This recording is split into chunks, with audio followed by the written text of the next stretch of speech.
Você já ouviu a palavra inferno? Ela ressoa em algum lugar da sua memória? Mas o que realmente significa esse termo? Existe de fato um lugar como esse? E como seria esse inferno? Estamos destinados a sofrer eternamente nele? E o que dizer dos demônios que habitam esse lugar? Quem, afinal, está destinado a terminar nesse abismo? Hoje vamos abordar essas questões e mais. É essencial que você assista a este vídeo até o final.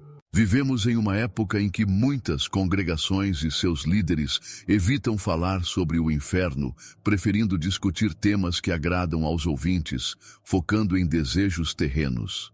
Porém, a verdade é que devemos pregar o Evangelho em sua totalidade, abordando toda a Bíblia, não apenas as partes que nos são convenientes. Somente a verdade completa pode libertar você. Você sabia que Jesus falou mais sobre o inferno do que sobre o céu? Em Mateus 13:40 lemos: Assim como se recolhe e queima a cisânia, assim será no fim dos tempos. O Filho do Homem enviará seus anjos, e eles separarão do seu reino tudo o que causa pecado, e todos os que praticam a iniquidade serão lançados no forno ardente, onde haverá choro e ranger de dentes. Então os justos brilharão como o sol no reino de seu Pai. Quem tem ouvidos, ouça. Se você tem dúvidas sobre sua fé, continue assistindo a este vídeo, pois ele pode ser o mais significativo que você verá em toda a sua vida, com o poder de salvar sua alma do inferno. Então, o que é o inferno? Vamos explorar o que Jesus disse a respeito.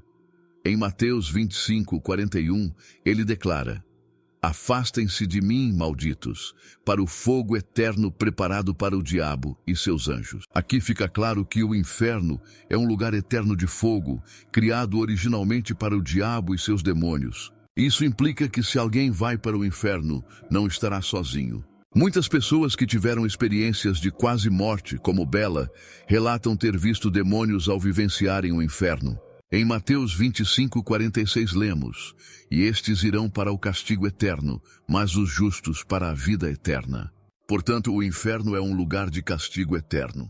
Alguns afirmam que não é eterno, mas a Bíblia contradiz essa visão, afirmando claramente que é um lugar de castigo eterno, destinado àqueles que escolhem viver em pecado, rejeitando a verdade de Jesus Cristo e preferindo as trevas à luz. Jesus também fala em Mateus 13:49, Assim será no fim dos tempos. Os anjos sairão e separarão os maus dos justos e os lançarão no forno de fogo, onde haverá choro e ranger de dentes. Que descrição aterradora! Choro e ranger de dentes, uma imagem do inferno onde as pessoas passarão a eternidade nesse estado. É surpreendente que até mesmo alguns cristãos neguem a existência do inferno, apesar de sua fé se basear nos ensinamentos de Jesus, que descreve claramente o inferno como um lugar eterno de castigo, com choro e ranger de dentes. O inferno é uma realidade e definitivamente não é um destino que desejamos para nós mesmos ou para ninguém. Jesus Cristo advertiu sobre a verdadeira natureza do inferno em Marcos 9:43. Se a tua mão te faz pecar, corta-a. É melhor entrar na vida manco do que com as duas mãos ir para o inferno, para o fogo inextinguível. E, se o teu pé te faz pecar, corta-o. É melhor entrar na vida coxo do que, com os dois pés, ser lançado no inferno. E, se o teu olho te faz pecar, arranca-o. É melhor entrar no reino de Deus com um só olho do que com os dois olhos ser lançado no inferno. Essas palavras de Jesus deixam claro o aviso sobre a realidade inegável do inferno. Serás levado para lá se não te afastares do pecado e te voltares para Jesus Cristo, o único Salvador. É curioso como as pessoas têm seguros para quase tudo: vida, carro, casa, até para eventos que talvez nunca ocorram, mas frequentemente negligenciam proteger suas almas do fogo eterno, que é uma certeza. O inferno é um lugar de choro e ranger de dentes. Como Jesus reitera em Mateus 25:30, ao falar das trevas exteriores, um lugar sem a presença de Deus. Em 2 Tessalonicenses 1:9, lemos que aqueles que rejeitam a Deus sofrerão o castigo de destruição eterna, afastados da presença do Senhor e de sua glória. Nada se compara ao inferno, um lugar sem a presença de Deus. Reflita por um momento sobre a verdadeira natureza desse lugar. Imagine apenas por alguns segundos como seria estar lá, com o diabo e seus demônios à espreita, onde o verme não morre e o fogo nunca se apaga. Pense nos lamentos e no ranger de dentes de inúmeras almas que jamais cessam. Se você for para lá, será atormentado por toda a eternidade em um lugar completamente desprovido da presença de Deus. Jesus ensina mais sobre isso em Mateus 10, 28. Não temais os que matam o corpo, mas não podem matar a alma. Antes temei aquele que pode destruir a alma e o corpo no inferno. O inferno não é um destino desejável, é um lugar terrível e representa um julgamento justo. É o castigo para aqueles que rejeitaram Jesus Cristo, a luz, e escolheram viver em pecado. Aqueles que não aceitam que Jesus Cristo já sofreu o castigo na cruz, agora enfrentarão o inferno. Um lugar reservado para os que persistem no pecado, como assassinato, roubo, mentira, embriaguez, calúnia, promiscuidade, e os que se entregam aos desejos carnais, como luxúria, inveja, avareza, ira, gula e orgulho. Permita-me esclarecer um ponto importante. Muitas pessoas confundem o Hades ou Sheol com o inferno, mas não são a mesma coisa. No Novo Testamento, o termo Hades e no Antigo Testamento, Sheol se referem ao reino dos mortos ou à sepultura, significando simplesmente o lugar dos mortos. Portanto, Hades e Sheol são lugares temporários de tormento, onde as almas aguardam o dia do julgamento final. Isso é evidenciado no exemplo do homem rico e Lázaro, que mostra que é um lugar temporário de sofrimento. A ressurreição final será um momento decisivo, quando Deus julgará todas as pessoas. Nesse momento, os condenados serão lançados no lago de fogo, tornando o inferno um estado permanente. Apocalipse 20:12 diz: Vi os mortos, grandes e pequenos, em pé diante do trono, e abriram-se os livros. E outro livro foi aberto, que é o livro da vida. E os mortos foram julgados pelas coisas que estavam escritas nos livros, segundo as suas obras. O versículo 13 continua: O mar entregou os mortos que estavam nele, e a morte e o Hades entregaram os mortos que estavam neles. E cada um foi julgado segundo as suas obras. E a morte e o Hades foram lançados no lago de fogo. Esta é a segunda morte, o lago de fogo. E se alguém não foi achado escrito no livro da vida, esse foi lançado no lago de fogo. A confusão muitas vezes surge devido às traduções incorretas das Escrituras. Por exemplo, o Antigo Testamento às vezes usa a palavra inferno no lugar de Sheol, e o Novo Testamento usa inferno no lugar de Hades. Um exemplo disso está no Salmo 16:10, onde a versão King James diz: Porque não deixarás a minha alma no inferno, nem permitirás que o teu santo veja corrupção. A palavra hebraica aqui é Sheol, não inferno. Outras traduções, como a ESV, acertam ao dizer: Pois não deixarás a minha alma no Sheol, nem permitirás que o teu santo veja corrupção. Ainda que haja confusão entre Hades e inferno, o mais importante é que todos os malfeitores acabarão no inferno por toda a eternidade, se continuarem vivendo no pecado e não aceitarem Jesus Cristo como seu Senhor e Salvador. A escolha é clara: rejeitar o pecado e aceitar Jesus ou enfrentar o destino eterno no inferno. Em Apocalipse 21:8, encontramos um versículo impactante: Mas os covardes, incrédulos, abomináveis, assassinos, praticantes de feitiçaria, fornicadores, idólatras e todos os mentirosos terão a sua parte no lago que arde com fogo e enxofre.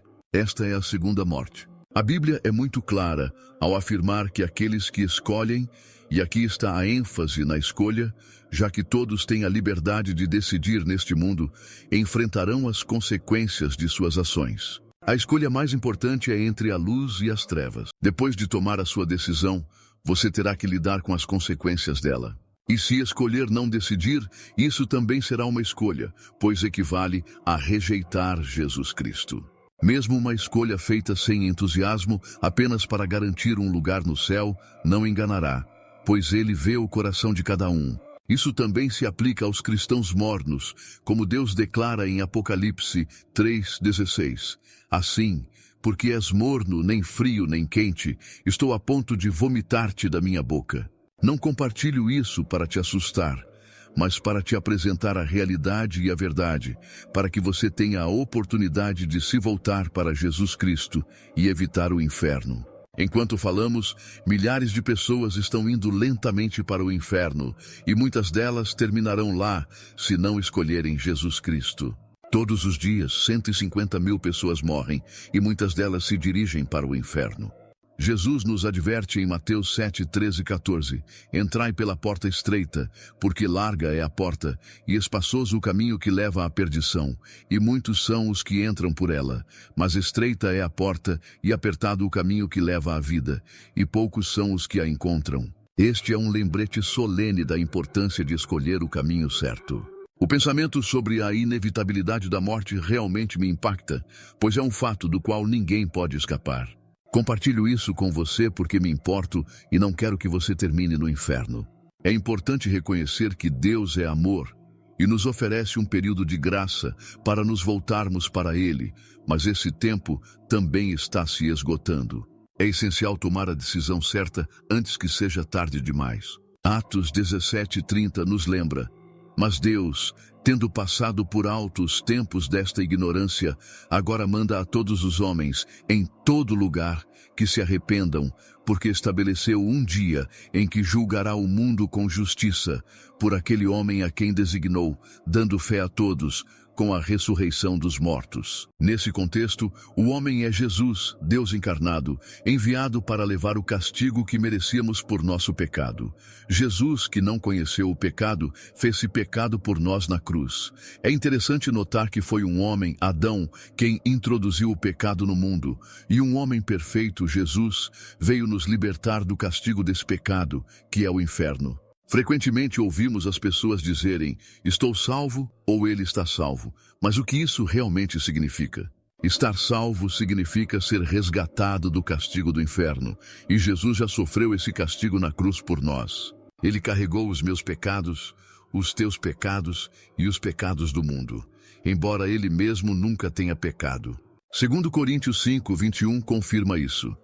Aquele que não conheceu o pecado, o fez pecado por nós, para que nele fôssemos feitos justiça de Deus. É crucial entender que Deus é o juiz supremo e julgará todo o mundo com justiça. Ele avaliará cada um de nós com base em como vivemos nossas vidas, considerando todas as ações, pensamentos e tudo o que fizemos neste mundo temporal. Deus vê até aquelas coisas que pensaste que estavam escondidas, as ações secretas e os pensamentos ocultos. Ele vê tudo e julgará o coração de cada pessoa, como está escrito em Romanos 2,16. No dia em que, segundo o meu evangelho, Deus julgará os segredos dos homens por Jesus Cristo. Lembre-se, Deus é onisciente, santo, perfeito e justo. Mesmo um único pecado é pecado, e ninguém é perfeito. Todos somos culpados de pecar, como diz Romanos 3,23, porque todos pecaram e carecem da glória de Deus. Deus, sendo tão justo, como sabemos que é, julgará toda a injustiça e tudo o que está errado neste mundo, o que causa tanto sofrimento e dor. As pessoas frequentemente se perguntam o que há de errado no mundo, mas a resposta está no pecado que entrou nele. Muitos querem culpar a Deus pelas aflições do mundo, mas a verdadeira culpa recai sobre o pecado humano. É essencial compreender esta verdade para perceber a importância da redenção oferecida por meio de Jesus Cristo. Com a alarmante realidade de que a cada 98 segundos alguém é agredido sexualmente no mundo, fica evidente a extensão do pecado e a necessidade do julgamento divino. Deus, em sua justiça, julgará todos os pecadores. Ele não perdoou nem mesmo os anjos quando pecaram. Portanto, certamente não perdoará aqueles que persistem em seus pecados. Como está escrito em 2 Pedro 2,4. Porque se Deus não poupou os anjos quando pecaram, mas os lançou no inferno e os entregou a masmorras de trevas, reservando-os para o juízo. Isso nos leva a perguntar, como será o inferno e quais serão as penas lá? Sabemos que existem diferentes graus de castigo, como descrito em Apocalipse 20:12. Os mortos, grandes e pequenos, estarão diante do trono, e os livros serão abertos, incluindo o livro da vida. Os mortos serão julgados conforme o que estava registrado nesses livros, de acordo com suas obras. Isso indica que todos serão avaliados individualmente com base em suas ações. Jesus menciona isso ao descrever o servo infiel em suas parábolas, advertindo sobre aqueles que, acreditando que o Senhor demora a voltar, começam a agir de forma errada, maltratando os outros e se entregando a comportamentos destrutivos. Esse é um lembrete sério de que nossas ações têm consequências eternas e devemos viver de maneira responsável e justa, buscando a redenção através de Jesus Cristo.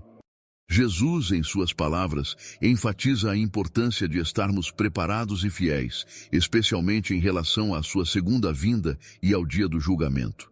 Ele nos alerta, por meio de suas parábolas, sobre o destino daqueles que são pegos despreparados. Por exemplo, ele fala do servo que conhecia a vontade do seu senhor, mas escolheu não se preparar nem agir de acordo com essa vontade. Este servo infiel receberá um castigo severo. Em Lucas 12:47, Jesus diz: "E aquele servo que, conhecendo a vontade de seu senhor, não se preparou nem fez conforme a sua vontade, receberá muitos açoites. Mas o que não a conheceu e fez coisas dignas de açoites, será açoitado pouco, pois a todo aquele a quem muito foi dado, muito se lhe demandará, e ao que muito se lhe confiou, mais se lhe pedirá." Aqui, Jesus destaca que haverá diferentes graus de castigo, dependendo do conhecimento e das ações de cada pessoa. Esse é um aviso especialmente forte para pregadores e pastores, aqueles que falham em pregar o evangelho completo, focando apenas em mensagens motivacionais de prosperidade ou enfatizando exclusivamente o amor de Deus, sem reconhecer sua santidade e justiça. Esses também serão julgados. É essencial pregar sobre o inferno e todas as verdades da Bíblia.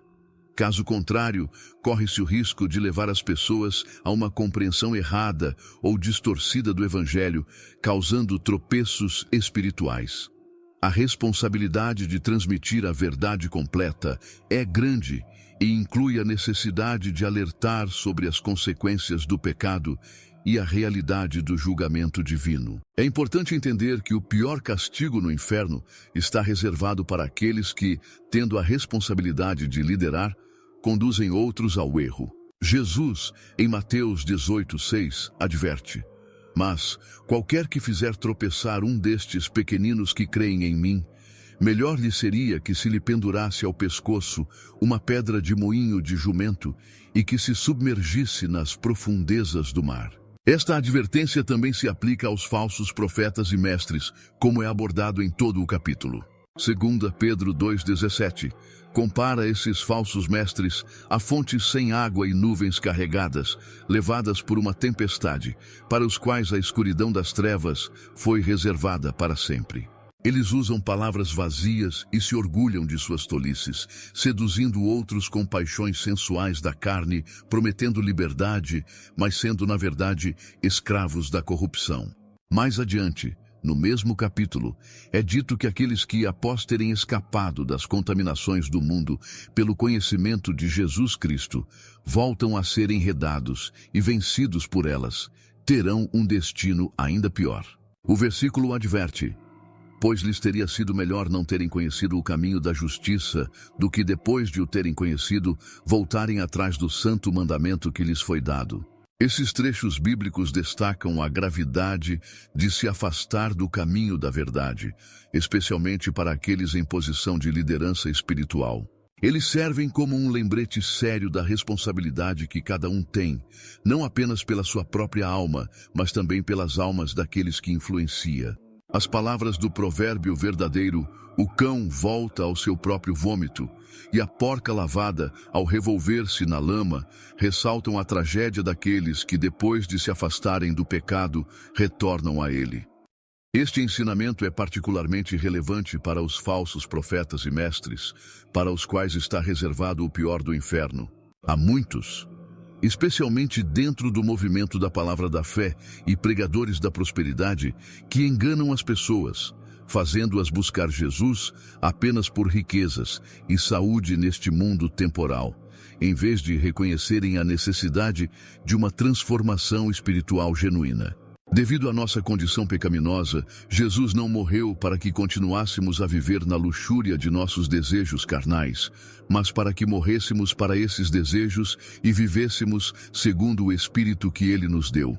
João 3,16 é amplamente conhecido, pois diz que Deus amou tanto o mundo que deu seu Filho unigênito para que todo aquele que crer nele não pereça, mas tenha a vida eterna. Esta é uma verdade maravilhosa e surpreendente, mas muitos param por aí e não exploram o que vem a seguir.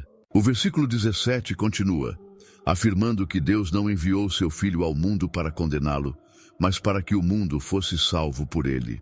Portanto, a salvação é daquilo que o pecado gera, bem como das suas consequências. O versículo 36 reforça essa mensagem, dizendo que quem crê no Filho tem a vida eterna, mas quem recusa crer não verá a vida, e a ira de Deus permanece sobre ele. Quando Jesus suportou nossos pecados na cruz, ele absorveu a ira de Deus que estava dirigida a nós, nos salvando desse destino terrível. Esta doutrina ressalta a seriedade do pecado e a importância da obediência e da fé em Jesus Cristo como o meio de salvação e libertação da ira de Deus. É um convite para refletirmos sobre a gravidade da mensagem do Evangelho e a responsabilidade de viver de acordo com os ensinamentos de Cristo. Entender a justiça de Deus é essencial para compreender o Evangelho em sua totalidade, como está escrito em Romanos 8:32. Aquele que não poupou o seu próprio Filho, mas o entregou por todos nós, como não nos dará também com ele todas as coisas? Este versículo destaca a justiça e generosidade de Deus. No entanto, isso não significa que ele ignorará o pecado. Muitas pessoas se apegam à ideia de que Deus é amor e interpretam isso como se ele perdoasse todos os pecados, sem exigir arrependimento ou mudança. Esta é uma compreensão parcial da natureza de Deus, promovida por algumas igrejas que pregam apenas um aspecto do Evangelho, enfatizando o amor de Deus, mas negligenciando sua santidade e justiça. O resultado é uma fé morna, que não reflete a verdadeira natureza do compromisso cristão, como mencionado em Apocalipse 3:16. Assim, porque és morno e não és frio nem quente, vomitar-te-ei da minha boca. Deus é amor, sim, mas também é santo e justo, e não pode simplesmente ignorar o pecado. Para entrar no céu, é necessário se tornar um cristão renascido, pedindo a Deus que perdoe os pecados. A ideia de ser uma boa pessoa não é suficiente para alcançar a salvação. Todos pecaram, como é mencionado em Romanos 3:23, porque todos pecaram e estão destituídos da glória de Deus. Se alguma vez mentimos, somos mentirosos. Se alguma vez roubamos, somos ladrões. O pecado nos separa de Deus, mas a boa notícia é que Jesus Cristo oferece o caminho para a redenção e a salvação. Reconhecer essa verdade e buscar perdão e transformação em Cristo é o caminho para a verdadeira vida eterna. A compreensão de que ninguém pode salvar-se a si mesmo é fundamental na fé cristã, como nos lembra Tiago 2:10. Porque qualquer que guardar toda a lei, mas ofender em um ponto, torna-se culpado de todos. Isso destaca a impossibilidade de alcançar a perfeição e a salvação por nossos próprios esforços ou boas obras. A salvação é um dom da graça de Deus, acessível por meio da verdadeira fé em Jesus Cristo. Quando aceitamos o sacrifício de Jesus na cruz, onde ele morreu pelos nossos pecados, somos declarados justos diante de Deus. Essa transformação é acompanhada pelo dom do Espírito Santo, que nos guia a viver uma nova vida, caracterizada por boas obras e frutos do Espírito, não como meio de salvação, mas como evidência da transformação que ocorreu em nós. Os primeiros capítulos da carta aos Romanos explicam como Deus nos declara justos. É crucial entender que Deus ofereceu um caminho para escapar do inferno, e esse caminho é exclusivamente através de Jesus Cristo. Romanos 3 reforça essa verdade, declarando que somos justificados pela graça de Deus como um dom, por meio da redenção que está em Cristo Jesus. Cristo foi apresentado por Deus como propiciação por seu sangue recebida pela fé. Isso demonstra a justiça de Deus, que em sua paciência divina passou por alto os pecados cometidos anteriormente, mostrando sua justiça no tempo presente. Ser justo e justificador daqueles que têm fé em Jesus. Portanto, a mensagem central do Evangelho é que, apesar de todos terem pecado e estarem destituídos da glória de Deus, há um caminho para a justificação e a salvação, aberto a todos que creem em Jesus Cristo.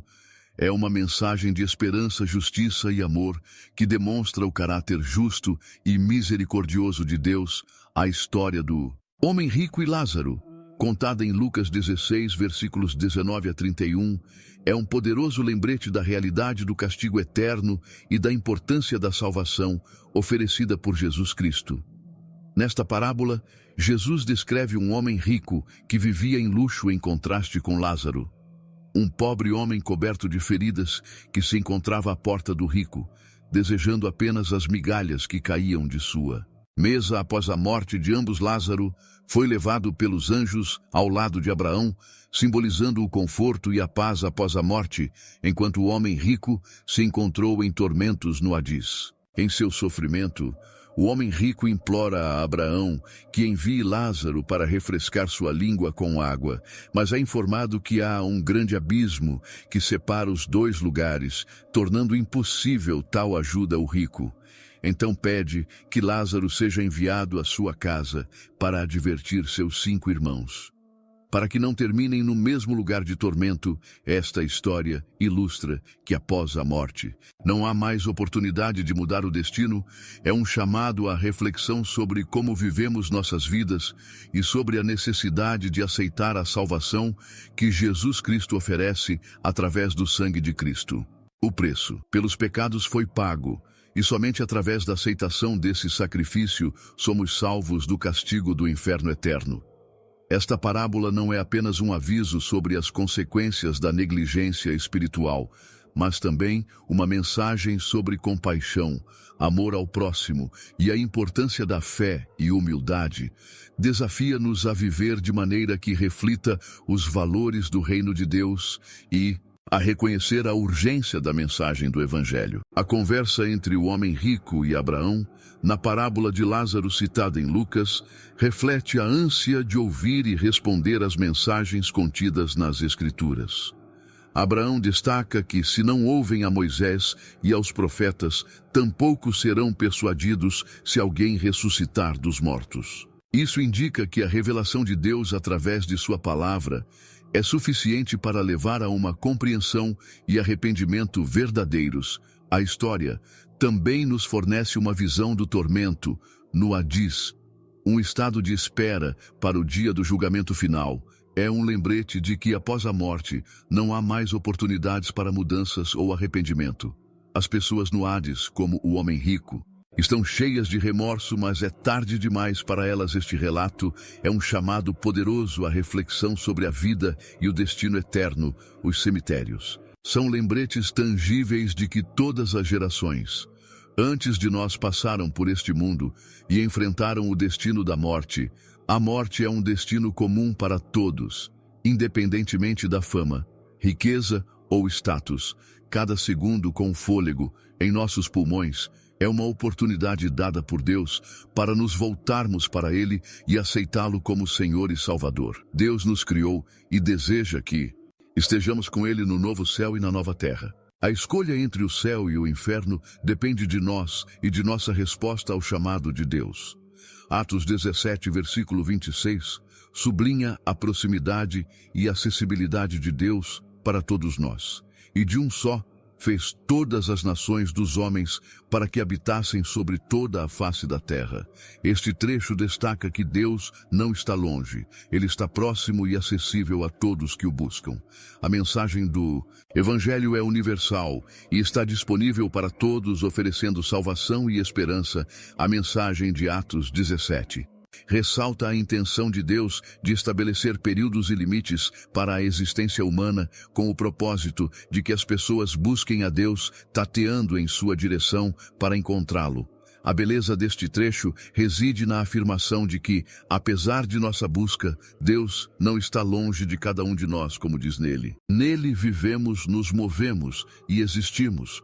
Isso significa que nossa própria existência está intrinsecamente ligada a Deus, e Ele está sempre ao nosso alcance. Você está aqui assistindo a este vídeo porque Deus está lhe dando tempo para tomar uma decisão crucial. A escolha pode parecer complicada, mas no fundo é simples escolher entre a escuridão e a luz, escolher Jesus Cristo. O arrependimento dos pecados e a fé em Jesus são os caminhos para a salvação. Romanos 10, versículo 9, declara claramente: se confessares com a tua boca que Jesus é o Senhor, e crer de todo o coração que Deus ressuscitou Jesus dentre os mortos, é o caminho para a salvação. A salvação vem pela fé, que se manifesta tanto internamente quanto nas palavras que proferimos. Neste momento, Deus está batendo à porta do seu coração, como está escrito em Apocalipse 3:20. Eis que estou à porta e bato. Se alguém ouvir a minha voz e abrir a porta, entrarei em sua casa e cearei com ele, e ele comigo. Deus espera que você abra o seu coração. Não seria agora o momento de deixar ele entrar? Abrir seu coração para Deus significa mais do que ser salvo do tormento eterno do inferno. É também encontrar sua verdadeira identidade em Jesus Cristo. Ele é o Criador e, em seu plano, encontramos nosso verdadeiro propósito e significado. Este é um convite à transformação e redenção, uma oportunidade para uma vida plena e eterna em comunhão com Deus. Sua existência na Terra não é um acidente, nem apenas o produto de uma combinação aleatória de elementos químicos. Há um propósito maior, uma verdade profunda que vai além das explicações materiais ou científicas. Aceitar essa verdade é o primeiro passo para encontrar as respostas que você procura. Não é nas coisas materiais, como drogas, dinheiro, relacionamentos, viagens, álcool ou passatempos, que encontramos a verdadeira satisfação. Esse vazio profundo, a sensação de que algo falta, não pode ser preenchido com experiências ou posses materiais. Jesus Cristo é a única porta para preencher esse vazio interior. Como diz João 4:24, Deus é Espírito, e aqueles que o adoram devem adorá-lo em espírito e em verdade. Somente Ele pode preencher essa parte espiritual dentro de você, transformando sua vida. Minha própria experiência é um testemunho disso. Eu vivia seguindo meus desejos carnais, entregue ao excesso de bebidas e festas, longe de ser uma pessoa boa. Mas quando Jesus Cristo abriu meus olhos para a verdade, eu não pude mais ignorá-la.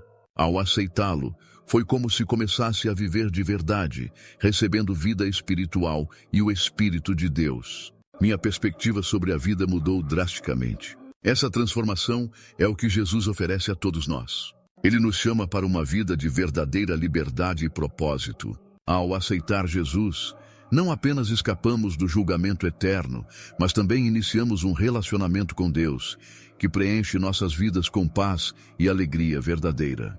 É um convite para descobrir quem realmente somos e viver de acordo com o propósito divino que Ele estabeleceu para cada um de nós. A decisão de se voltar para Deus e aceitar Jesus Cristo como Senhor e Salvador é um passo fundamental para uma vida transformada. Se você orou sinceramente, buscando o perdão e a redenção que só Deus pode oferecer, agora você faz parte da família de Deus. Bem-vindo! No entanto, o caminho não termina aqui. A jornada cristã é contínua, de crescimento, aprendizado e transformação. Encorajo você a continuar buscando a Deus, estudando a Bíblia, participando de uma comunidade de fé e cultivando uma relação diária com Deus por meio da oração e meditação. Lembre-se sempre de que Deus o ama profundamente. Seu amor é incondicional e Ele tem um plano maravilhoso para a sua vida.